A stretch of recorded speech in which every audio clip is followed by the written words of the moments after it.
Bonjour à vous. Dans cette nouvelle capsule vidéo, toujours avec Emmanuel Ducoq qui est journaliste et psychopraticien, on va parler de la thématique, je pense, qui vous intéresse tous et toutes, c'est de comment s'adresser, comment parler aux personnes qui sont sous emprise et qui sont très perméables à des discours de propagande ou de manipulation. Alors Emmanuel, tu vas nous dire tout ça parce que je pense que ça intéresse beaucoup de monde. Oui, c'est une question que je me suis moi-même posée, puisque j'ai été entouré en relation avec des gens qui étaient bien insécures selon la théorie de l'attachement et qui étaient aux prises avec des phénomènes d'emprise, de manipulation mentale et qui se faisaient avoir. Donc j'ai interrogé à nouveau Gwenaëlle Percio, donc spécialiste de la théorie de l'attachement, qui est psychologue et qui est autrice du livre Guérir des blessures d'attachement.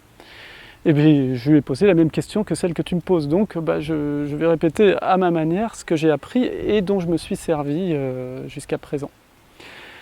En fait, quand quelqu'un est sous emprise, déjà, ça veut dire qu'il est en insécurité. S'il était sécure acquis, hein, on l'a vu, s'il avait acquis une grande sécurité intérieure, eh bien il ne serait pas manipulable, il serait perméable, ou alors il s'en sortirait. Donc la première des choses pour s'adresser, que ce soit un profil, un style d'attachement évitant, la personne coupée de ses affects et de ses émotions et qui rationalise et puis qui se met un peu la tête dans le sable, ou que ce soit un anxieux qui est là sidéré et qui obéit à ce qu'on lui dit parce qu'elle a peur, dans les deux cas, eh bien, il faut les apaiser, tout simplement. Tenir des propos rassurants. Alors, je commence par dire ce qu'il ne faut pas faire.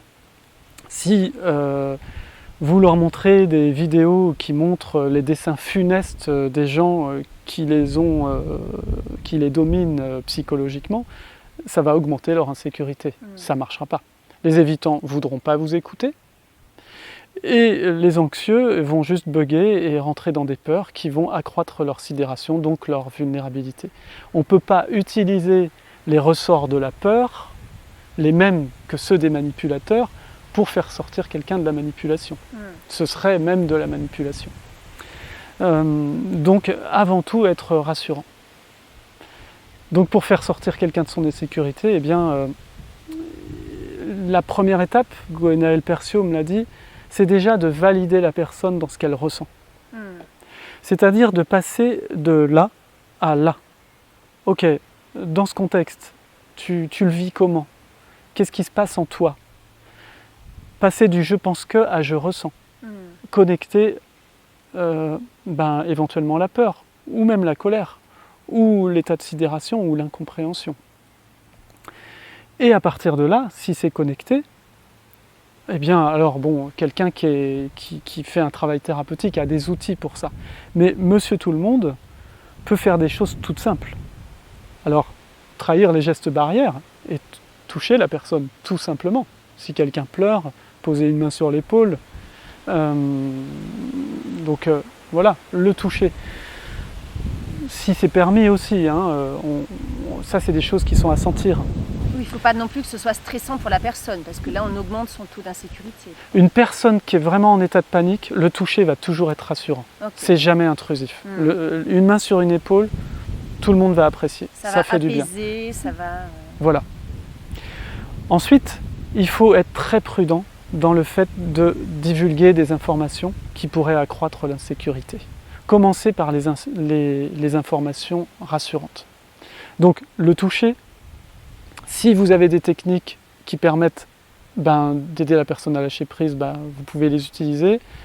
Mais surtout pas d'intrusion, puisque la personne étant en insécurité, elle est hypersensible. Donc la validation des sentiments, déjà c'est sécurisant, le toucher c'est sécurisant, la connexion aux sensations du corps aussi c'est sécurisant. C'est la première étape de la régulation émotionnelle. Et ça, déjà, monsieur tout le monde peut le faire, même les non-thérapeutes peuvent être eux-mêmes dans une sécurité, ça rayonne, et depuis cette sécurité, on est sécurisant pour les autres. Et ensuite, que ce soit pour les évitants qui sont quand même dans la peur, ou pour les anxieux, eh bien les informations qu'on va donner, les premières qu'on va donner, ça va être des informations plutôt sécurisantes. Voilà. Du style Du style... plutôt scientifique peut-être, des Alors, informations scientifiques ou... les évitants vont apprécier les informations scientifiques, D'accord, parce que c'est rationnel. oui. C'est là où il y a une différence entre évitant et anxieux. L'anxieux, ce qui va le rassurer, c'est par exemple lui montrer une vidéo de quelqu'un qui lui-même est sécure, mais qui a une certaine prestance, une stabilité, éventuellement une blouse blanche, un statut. Et puis, voilà, quelqu'un qui tient des propos révolutionnaires en disant que voilà, on a une dictature qui est en train de s'installer, à fuir dans les deux cas. Ouais. Par contre, quelqu'un qui met les choses en perspective, qui ouvre la perspective, open focus. Regardez, on vous dit qu'il y a telle maladie qui circule, tel variant et tout, mais regardez, dans les pays où il y a plein de pays où ça ne s'est pas passé, regardez telle statistique qui a tendance... voilà, on peut commencer, mais une fois que ça a été validé, et vraiment sentir ce que la personne est prête à entendre, parce que la plupart, quand quelqu'un n'est pas en sécurité, ça peut être lié à une colère, quand on lui parle, son attention est focalisée souvent sur la réponse qu'il va vous donner et non pas sur le fait d'entendre. C'est quand il y a de la détente qu'on est focalisé sur le fait d'entendre ce que l'autre a à dire.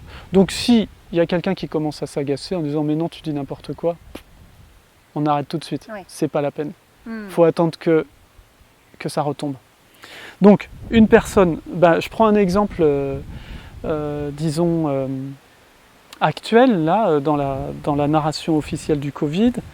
Des gens comme Christian Vélo ont fait des vidéos extrêmement précises, pointues, sans présumer d'intention funeste des pouvoirs publics ou des labos, pour détailler ce que c'était que les vaccins ARN, quels étaient les inconnus par rapport à ça. Et ça, un évitant, c'est rationnel, le gars c'est un professeur, il sort des courbes, des données, c'est solide.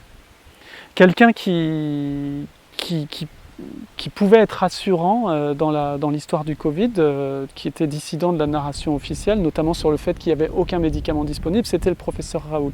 Le professeur Raoult, lui, eh bien, alors lui, il est stable, il a une blouse blanche, c'est un professeur dans un institut, il a fait des études, lui il a toutes les caractéristiques de quelqu'un qui va rassurer à la fois les anxieux, par sa stabilité, sa manière d'être, et l'anxieux va dire « je comprends pas tout ce qu'il raconte, mais voilà, le gars, on sent que c'est du solide ».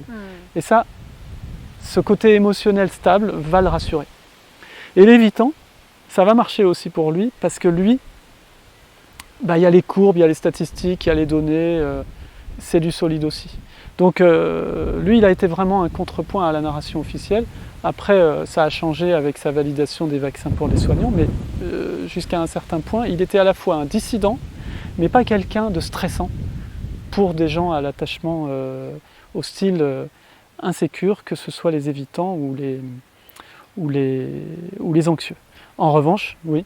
Donc si je résume bien, les anxieux, il va falloir leur apporter une espèce de force émotionnelle, de stabilité émotionnelle, voilà. Puisqu'ils sont très raccordés à leurs émotions et tout voilà. ce qui déstabilise. Les entourer affectivement. Voilà. Et les évitants, on va plutôt leur apporter une narration scientifique, quelque chose de plutôt scientifique, voilà. avec des chiffres et tout ça. Ils sont coupés de leurs affects, ils aiment les choses raisonnables. C'est le profil des ingénieurs, informaticiens qui sont dans leur... Voilà, c'est souvent, ça peut être des évitants. Hein, je ne dis pas qu'ils le sont tous.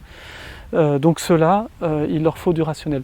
Alors, des gens comme Ariane Biloran qui a parlé de déferlante totalitaire, ça c'est pour les sécures. Oui. Qu'ils soient acquis ou naïfs. Absorber ça, parce que c'est... Louis Fouché, c'est pour les sécures. Il est fédérateur pour les sécures. Il est totalement flippant pour les autres, parce qu'il parle de choses... Après, Philippe Guillemant, qui parle de ce qui pourrait se passer en termes de contrôle des populations, lui, pour les évitants, il peut, au bout d'un moment, on peut amener ça, parce que c'est dit très calmement et c'est rationnel. Et pour les anxieux, ça peut venir à un moment, mais déjà, le premier truc, c'est d'entourer les gens affectivement, de les valider dans leurs sentiments, et puis de distiller des petites informations qui peuvent leur ouvrir les yeux tranquillement, jamais dans la contradiction, jamais dans le débat. C'est très bien que tu puisses lister aussi quelques auteurs qu'on puisse transmettre en fonction. Oui, j'ai fait ça. Voilà, c'est Ça- pratico-pratique et ça je marche. pense que les auditeurs apprécieront aussi, effectivement. Et ça marche, ça marche. J'ai Oui. pu comme ça permettre à des gens de se rassembler et de mentaliser plus efficacement et de se faire leur opinion de manière beaucoup plus, on va dire, avec plus de discernement et évidemment à un moment de changer face à des phénomènes d'emprise ou de propagande. D'accord. Ok, bon, ben merci beaucoup Emmanuel pour toutes ces vidéos très riches et pleines d'enseignements. J'aime particulièrement celle-là qui est très pratico-pratique, effectivement. Alors vous pourrez retrouver ces propos aussi dans le magazine Nexus, parution septembre 2021, où je reprends cet entretien avec Gwenaëlle Perciot. D'accord, super. Ok, bah écoutez, j'espère que vous serez satisfait de toutes ces capsules, que vous aurez trouvé plein d'informations dedans. Si vous avez d'autres questions, n'hésitez pas à mettre dans les commentaires sous la vidéo et je me ferai, ou peut-être par le biais d'Emmanuel aussi, plaisir de faire des réponses à ces commentaires. Voilà, je vous souhaite une très bonne journée et je vous dis à tout bientôt. À bientôt.